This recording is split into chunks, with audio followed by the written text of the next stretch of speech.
the New York Jets had a legitimate shot at the Super Bowl this year. Their aspirations were valid. They did. Bro, they got Aaron Rodgers, who's still considered top of the league. He's not the best, but it could also be he had a lot to work with. But he's still gonna be like top 10. He's still top 10 though. Still top 10. I was gonna say top six. Top six. I mean, because you got quite a few. I mean, you got Jalen Hurts, you got Patrick Mahomes, you got Justin Herbert, you got Tua. Allen just beat the Dolphins today. He's always good. Yeah, Josh Allen's another guy. Man, you got a few okay, guys. So top 10, maybe we'll give him. That's why I said top 10. You got a few guys, yeah. We'll give him top 10, and they already had a defense that was nice. Mm-hmm. So they were going to the season like, yo, we're like a person away. Mm-hmm. And 4 plays in, I think it was, right? Was it 4 plays in? Oh, you even got young boys balling too. Brock Purdy. After 4 plays, well, yeah. Yeah. After 4 plays, Aaron Rodgers went down. Mm-hmm. Yeah. Aaron Rodgers went down. Y'all thought y'all was one piece away. Y'all had him. Crazy. They had him. They played him preseason. They played them all. They played them all through practice. Mm-hmm. 4 plays in the first game out of there. To be a Jet fan. To be a Jets fan. I know people were banging their head against a wall, bro. They probably was. That's some Dolphin shit. They did some Dolphin shit. They probably was fainting in those stands, bro. I ain't gonna lie. They probably passed out. Passed out to be a Jets fan. 4 plays in, your guy goes 4 down. Plays, that's crazy. You're like, oh, what happened? Bro. What happened? Gotta get carted off, and then like come to find out, you're like, okay, he'll be back next game. He'll be back next game. And do you get the news a couple of days later? Aaron Rodgers out for the season. We were like, what? That's that Zucklo nigga. Yeah. Oh, snap. Yo, that was out for the season. Bro, when I saw it, like, I almost threw my phone. I was like, ain't no way, bro. I was like, ain't no way, bro.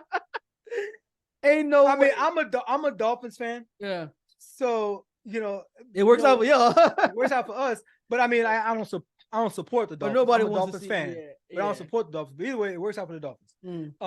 But nobody wants to see that for Aaron Rodgers. That's tough that happens. But guess who's on the sidelines? You know what I mean? Keeping in shape and just doing his thing. And so Colin Kaepernick writes a letter to the Jets. Yeah. And he was originally supposed to be private, but J. Cole, and I don't know, is J. Cole like a sports manager now or something like that? Is he like an agent? No, J. Cole is just, he works, how can I say, he's connected to Colin Kaepernick. Like him and Jay-Z. Is it because of the civil rights aspect? Yeah, it's because of that part. They work in that realm? Yeah. So they're connected in that realm. So yeah. Okay, so J. Cole released it on his social media. J. Cole was like, he convinced them. He didn't want to release it, but like J. Cole convinced them to make it public, just to show to kind of help his public persona, I guess, to show that people, hey, look, Cap is trying to play, so maybe the public gets on the side or something like that. I don't know. Maybe maybe the Jets fans would be like demanding, try to push for it, kind of thing. So I don't know. So he says a lot in the letter.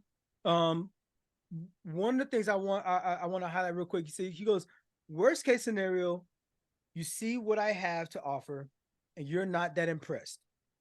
Best case scenario, you realize you have a real weapon on your at your disposal in the event you ever need to use it. He then goes on to write, in either of these scenarios, I would be committed to getting your defense ready week in and week out all season long, and I would wear the responsibility like a badge of honor. What he's talking about there is he's like, yo, I just want to let me get on the practice squad. Put me on the practice squad. I just get your defense ready, and I'll get your and I'm suspecting he's talking about your D1, right? Yeah. Your D1. So first team. Get your first team ready. First team, right? Yeah. Because I think I'm elite enough for your first team. Yeah. It's kind of subversive. Like there's some things he says up in here that's kind of like, I'm peeping game, dog. What you trying to say through this letter? And so he's like, I'm gonna get your first team defense ready, meaning like, again, I'm still that nice with it. I'm gonna get them ready, but also like if you can see, he's also, bro. Zach, is it Wilson? Zach Wilson, yeah. Zach Wilson. Yeah. He's kind of saying, bro, that nigga ain't it, dog. He's not, no, but everybody knows that. Everybody knows. Zach Wilson, Zach Wilson ain't it. Like, I gotta be better than Zach Wilson, my guy. Yeah, so that's another thing that's be I think Colin Kaepernick right now is better than Zach Wilson. Right now, off the couch. Right now. Yeah, off the couch, I think he's better than Zach. This is what I'm saying. So I think he's really kind of like got to read between the lines of things. Like, I'm better. But this is another thing. And you're a piece away. Yeah, facts. This is another thing though. This is what's kind of working against Colin Kaepernick. Still got Cam Newton in the free agency though. I'm seeing a lot of people trolling the idea, and it's official. I will be throwing at Auburn's Pro Day Tuesday. 118! Watch out! 180! Ain't 32 better than me, you did. And Cam Newton, same type of quarterback. And Cam Newton is fresher off the field. So it's like, so you're like, okay, Colin Kaepernick's cool, but they ain't signed him yet. Yeah, they didn't. But if you're a GM, like you're like, a better investment would be Cam in that situation. Would it though? Because he's more familiar with the NFL system right now than Colin Kaepernick is. I get that. Being in shape and game speed, we both know. That's true. Not the same thing. It's not the same. Because I'm like, is Cap better in a vacuum? Is Cap better than Cam right now? Like I say, right now in a vacuum. I think because like, bro, Cam, bro, has like, I think Cap might be better. Right? You think? I think Cap, from what I saw from Cap, even giving the vacancy of time, like that, I'm willing to say a lot of that translates still, and that he's better than Cam. I'm not gonna lie, a prime Cam Newton is better than Cap, bro. You gotta remember. So you're talking about, but we're talking about no, but even no. You switch it up. Wait. No, I'm just mentioning that. I'm just mentioning that. Okay, so you're gonna pivot. So what you doing? Yeah, I'm pivoting. Okay, all right. I'm just pivoting. Like if that, because people will probably consider that too in the conversation, right? Like, man, how would a prime Cap look against a prime Cam Newton, right? But we're talking about today is October 1. But for today, I would still take a Cam. I would still take a Cam because Cam is more NFL ready because of his proximity to the game at this point and just his. Who's better today? Yeah, he's better today because he's more familiar with the terrain right now. Okay, perhaps. He's more familiar with the terrain, yeah. But either way, if that's working against him or not, he's being subversive in this thing. He's trying to get up in there, and I think he's really trying to get that starting job. But like, it is pretty enticing. I mean, Cam ain't writing that letter. Yeah, I mean, he's not. He's not, but I can definitely see the Jets reaching out to him before they reach out to Cap, though. But also, like, the way he's kind of giving them a little bargaining chip, too, because it's like, they could really get him for, like, a minimum and just literally stick him with the practice squad guy and have their actual backup, be Cam.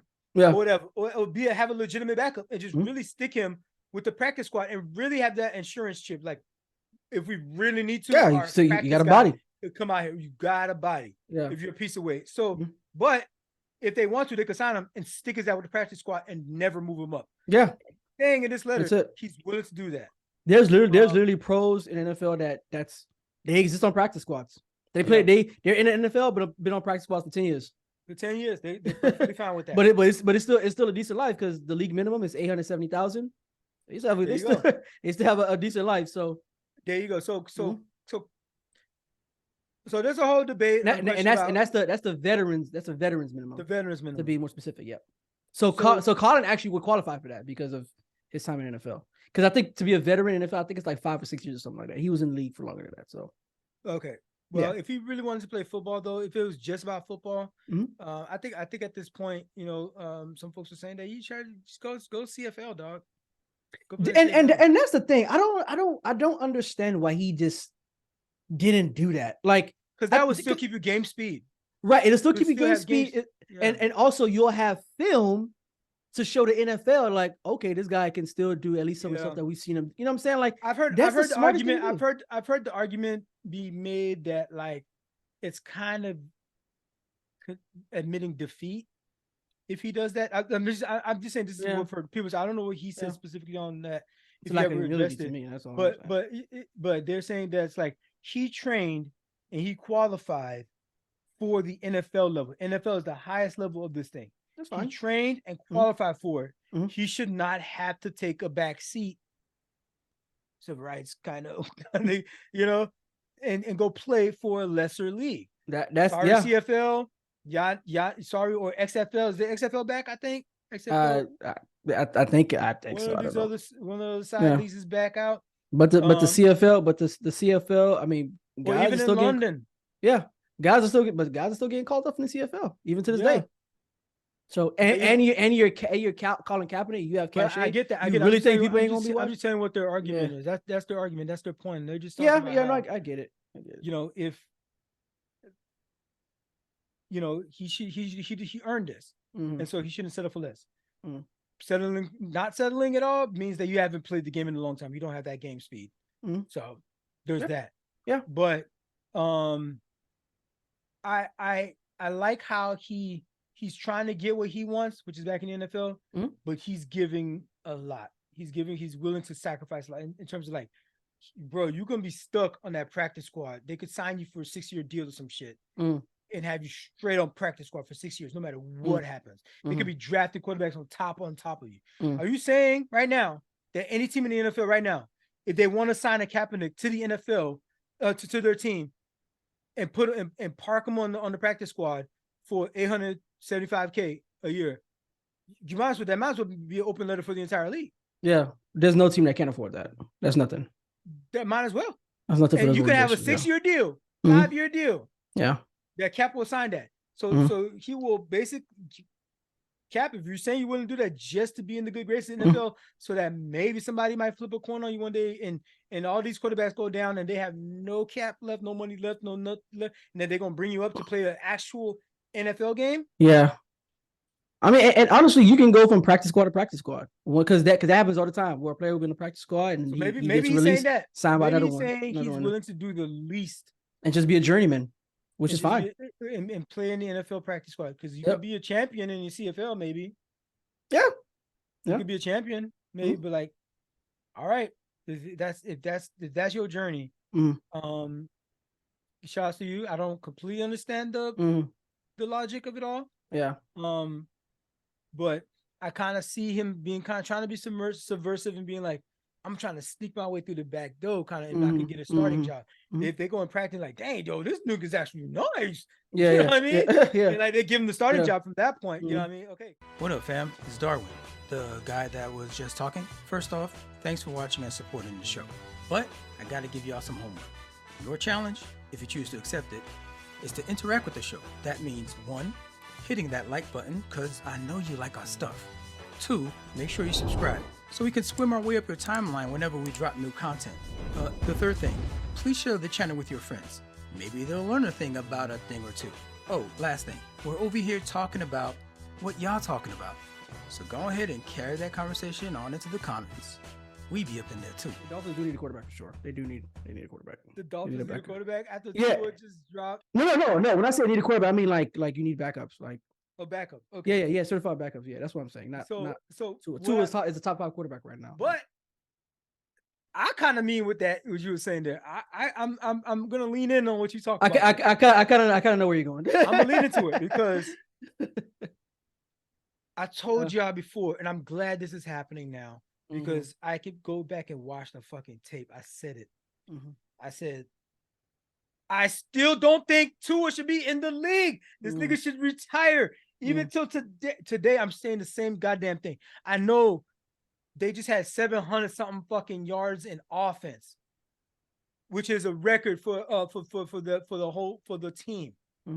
I know they scored 70 points. 70 on them boys. In an crazy NFL game. That's wild. That's wild. You're supposed to fire a Broncos coach, bro. You gone. Go. I don't care. No, you ain't got nothing to say. That is embarrassing. You gotta go. Mm-hmm. You It's couldn't absolutely stop embarrassing. a 70-point barrage, and 70 points is crazy. it wasn't even like a bunch of it came from y'all being outplay, though the ball bounced their way a bunch of times, or you know what I mean, somebody batted away, somebody got an interception and a pick six or fumble happened, or it's like some coin toss. Like, no, it was like the whole organization was better than y'all. Yeah. Everything was better than Yep. y'all. Like Their equipment manager was better than y'all. Equipment manager was better than y'all. It was just Yeah. like y'all Yeah. could, like, Yeah. they just outplayed you on every single level. Every single play, every single level. Is just I couldn't do don't nothing. care. I don't care, because this is what I warned y'all about, and this is what I meant to say when I say reference it back to what I said before is he's gonna win. He's gonna win big. He could win the Super Bowl. He could do all these great things, but then he becomes fucking Junior Seau. Nobody remembers him. Nobody remembers this shit. He's nobody's talking to him. Nobody's singing his praises like they are today. He's just living life as a regular guy, going to the grocery store, going to the movies, just walking his dog. And Junior Seau took a fucking shotgun to his chest because he could no longer live with himself with the CTE. When he dies on the field, when Tua dies on the field or some shit like that, or the Buffalo player, which consequently we actually played Buffalo again today, and Buffalo put a hurting on the Dolphins. The Dolphins lost. But when the lights die out and he's suffering and Tua's suffering, ain't none of y'all finna be there to sing his fucking praises. And none of y'all gonna be there to comfort him. All y'all gonna be like, his ass should have got back up and got us that championship. That's what y'all saying right now. So he scored 70 fucking points. He got those yards for y'all, and you're loving it. Even though I think we would never have this day. If it was up to me, this day would have never come. Because this is more and more that you're gonna forget that we saw this nigga's hands. Throwing up gang signs. We saw it in real time. And y'all gonna forget about all and that they played it over and over and over again. Over and over again. Y'all gonna forget about all that shit. Miami becomes the first NFL team to score 70 points since the Washington did it back. They scored 72 in 1966. Y'all more mad at the fact that Dolphins didn't go for the field goal. There was a field goal position. They could have kicked that field goal and got 73. They would have won that. They would have beat that record. Y'all mad at that? The Dolphins. What'd you say? No, I was gonna say football is a gladiator sport, bro. This is what it was in Rome and the Coliseum. Bring you in, lavish you with wine, more blood, churn you the fuck out, more gore, more. You out when they're done with you. Yeah, that's all it is. Yeah, 726 yards of total offense, which is a franchise record, and shy of the NFL's all-time record set by the LA Rams in 1951. All right, so the team's 350 rushing yards also set a single-day franchise record. So, however, today, like I said, the Dolphins lost 48-20 to the Bills, and if it was up to me, we would have never saw last week's game, and we would never saw this week's game with Tua. It would have been somebody else because that dude should retire. And every day he takes another sack. It's pretty horrific. Every day he takes another sack. Remember, concussions compound from previous concussions. Yes. We're watching the deterioration of his brain with every snap he takes. That's my soapbox. Oh, you like that? You like that, didn't you? Well, for more clips, click here. Absolutely, and for the full show, click here. I can't even see your hand.